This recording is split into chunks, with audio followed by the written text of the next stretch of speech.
एक बार एक आदमी अपनी किस्मत से बहुत परेशान था।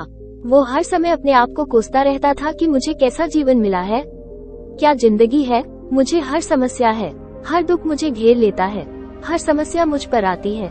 एक दिन वह ऐसे ही बैठा हुआ अपने आप को कोस रहा था कि मेरी किस्मत कैसी है, मेरा भाग्य क्या है, मेरा जीवन क्या है। तभी अचानक एक बाज आता है और शिकार को अपने पंजों में पकड़कर पेड़ पर बैठ जाता है और वहीं वो अपने शिकार को खाना शुरू कर देता है। जब ये परेशान आदमी बाज को देखता है तो कहने लगता है कि यह कैसी जिंदगी है, वो कितनी मजेदार जिंदगी जी रहा है, न खाने की चिंता, न पीने की, न पहनने की, न परिवार की। शिकार करता है और खुली हवा में घूमता है, कभी इधर तो कभी उधर, सारा दिन आकाश में भ्रमण करता रहता है। यह असली जिंदगी है, वो जिंदगी जी रहा है। और फिर वो आसमान की तरफ देखता है और जोर से चिल्लाता है कि काश मैं भी बाज होता, तब मुझे भी कोई दुख या परेशानी नहीं होती, काश मैं भी एक उकाब होता। जब वो 2 से 3 बार जोर जोर से चिल्लाता है कि काश मैं भी बाज होता तो मुझे भी दुख नहीं होता या कोई परेशानी नहीं होती, तभी अचानक आकाश में बादल गरजने लगते हैं और आकाश से आवाज आती है कि हे मानव, क्या हमने सच सुना है कि तू हमारी दी हुई जिंदगी से तंग आ चुका है और बाज बनना चाहता है। तो आसमान से आने वाली इस आवाज को सुनकर व्यक्ति हैरान हो जाता है और आसमान की ओर देखकर कहता है, हाँ, मैं अपनी इस जिंदगी से तंग आ चुका हूँ, क्योंकि हर समस्या मेरे साथ है, हर दुख मेरे साथ है, हर समस्या मेरे साथ है। तभी आसमान से आवाज आती है, हे इंसान, परंतु एक बार फिर से सोचो, हमने तुम्हें बहुत प्यारी जिंदगी दी है। यदि तुम फिर भी चाहते हो कि हम तुम्हें उकाब बनाएं, तो हम तुम्हें उकाब बना देंगे, लेकिन एक बार जब हम तुम्हें चील में बदल देंगे तो हम तुम्हें कभी भी इंसान में नहीं बदलेंगे। तो ये आदमी तुरंत जवाब देता है कि मैंने अच्छा सोचा था कि मुझे बाज बनना है, और एक बार जब मैं बाज बन जाऊंगा तो फिर कभी नहीं कहूंगा कि मुझे इंसान बनना है। तभी ऊपर से आपकी इच्छानुसार आवाज आती है और वो व्यक्ति चील बन जाता है। इंसान बाज बनते ही खुली हवा में उड़ने लगता है। वो कभी इधर उड़ता है तो कभी उधर और सोचता है कि यह कितनी मजेदार जिंदगी है, यह एक वास्तविक जीवन है, न कोई तनाव, न कोई परेशानी और न ही कोई डर। वो काफी देर तक हवा में उड़ता रहता है, 2 to 3 मिनट तक अपने पंख फुड़फुड़ाता है और फिर पंख फुड़फुड़ाना बंद कर देता है और काफी देर तक हवा में तैरता रहता है। इस तरह शाम का समय करीब आ जाता है और वो सोचता है कि रहने के लिए कोई जगह होनी चाहिए, मेरा अपना घर होना चाहिए जहाँ मैं रात को रह सकूं। फिर वो तिनके और लकड़ियाँ इकट्ठा करना शुरू कर देता है और एक ऊंचे पेड़ पर अपना घोंसला बनाना शुरू कर देता है।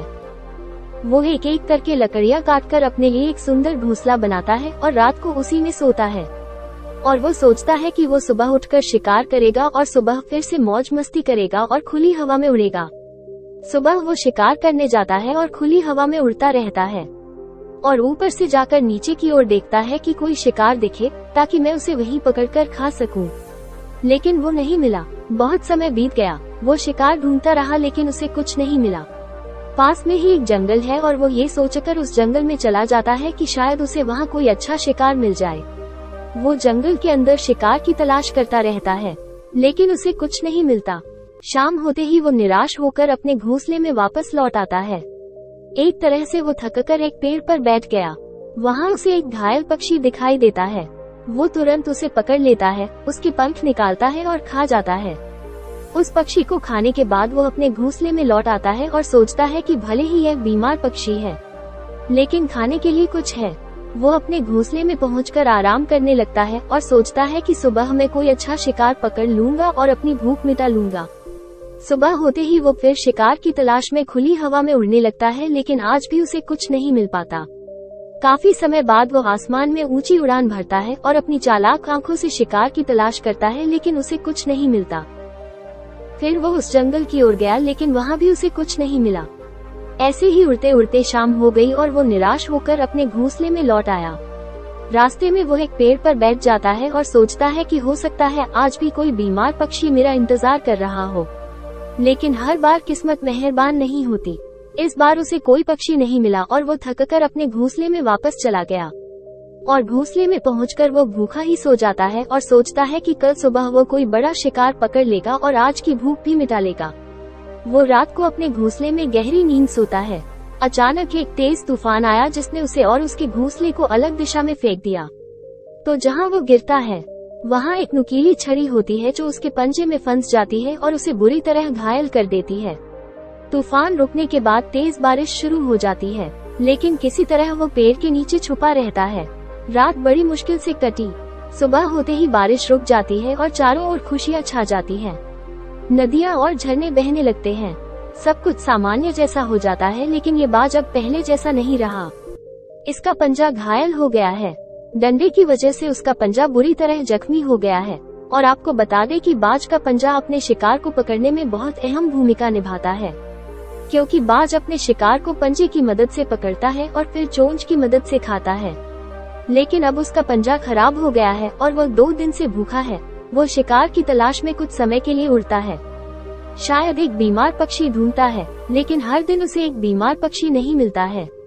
कुछ देर उड़ने के बाद वो भूख और दर्द के कारण एक पेड़ पर बैठ जाता है।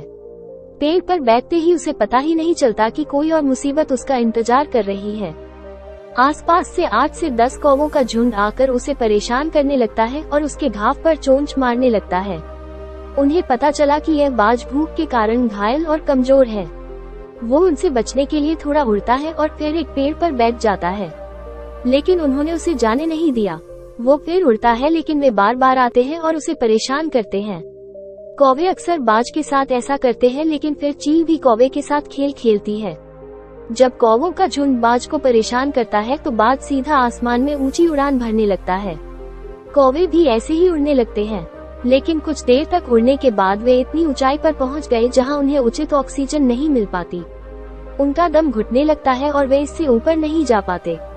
लेकिन चूंकि चील बादलों के ऊपर उड़ सकता है, वो ऊपर चला जाता है, लेकिन कौवा ऐसा नहीं कर पाता और वे नीचे की ओर आने लगते हैं। तो इस तरह चील को कौवों से छुटकारा मिल जाता है। लेकिन इतनी ऊंचाई पर उड़ने की ताकत इस बाज में भूख और दर्द के कारण नहीं है, तो वह उड़ जाता है और फिर बैठ जाता है और कौवे फिर से उसे छेड़ने लगते हैं। इसी भूख और पीड़ादायक स्थिति में एक दिन बीत गया, दूसरा दिन बीत गया, तीसरा दिन बीत गया, लेकिन बाज की हालत में कोई सुधार नहीं हुआ। उसकी स्थिति खराब हो जाती है।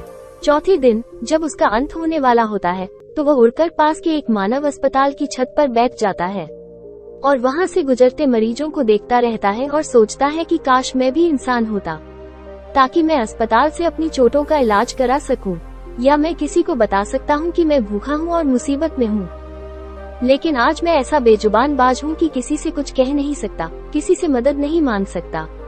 यही सोचते सोचते वो उसी छत पर मर जाता है। वो अपना जीवन बलिदान कर देता है, लेकिन साथ ही वो हमें ये भी सिखाता है कि तुम चाहे जिस चीज से बने हो, खुश रहो और इसमें बेहतर करने का प्रयास करते रहें। इस बात से परेशान मत हो, काश मैं ऐसा होता, काश मैं वैसा होता, काश मैं ऐसा बन पाता। आप जो भी है उसमें अपना सर्वश्रेष्ठ करने का प्रयास करते रहें। दोस्तों, ये कहानी काल्पनिक है, लेकिन हमें जीवन का एक बहुत ही महत्वपूर्ण नियम सिखाती है कि हम जो भी है उसमें अच्छे हैं, बस उसमें अपना सर्वश्रेष्ठ प्रयास करते रहें। धन्यवाद।